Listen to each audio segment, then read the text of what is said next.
Granlund veivaa siitä vielä ruotsalaisen rangaistuksen. Siinä jälleen 19-vuotias nuorukainen itseluottamusta uukkuen päättää ratkaista 1-1 vastaan ja haastaa kunnolla niin kuin pitääkin. Ja tällä haastamisella Suomi saa ylivoimamahdollisuuden. 30 sekuntia erää jäljellä ja sen jälkeen tietysti kolmanteen erään, mutta nyt jos koskaan se tasoitusmaali tähän erän loppuun.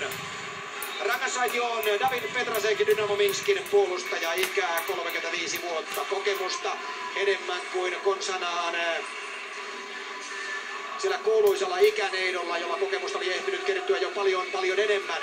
Suomen ylivoimaa pelaamaan Ruutu, Koivu, sitten siellä on Pesonen, siellä on Niskala, siellä on Jarkko Immonen, eli sinne on koottu nyt tämmöinen kokonaisuus pelaamaan ylivoimaa. Puoli minuuttia siis erää jäljellä. Erittäin tärkeä aloitusvoitto. Mikko Koivu ottaa sen ja sen jälkeen saadaan tilanne aikaa vielä ruotsalaispelaaja sulkee kiekon siellä alueen ja sitä sitten missä aikaa. Ja lopulta sitten ruotsalaispelaajat kaimivat sen pois sen omalta alueeltaan. Immonen kiekossa saa peränsä sinne sitten Rickard Maliniin. Vielä kertaalleen päästään hyökkäämään. Immonen tulee hyökkäysalueelle. Pistää sinne kiekon Mikko Koivulle. Koivu häntä painaa Jimi Eriksson siinä laittaa. Sitten Pesonen pelaa vielä kiekon viivalle. Se tulee Immonen esiin ja Immonen lataa. Yes! Kyllä! Yes! Yes! Yes!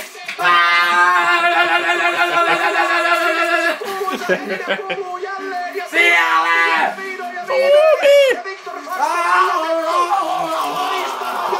Mä nyt YouTubeen kusipää.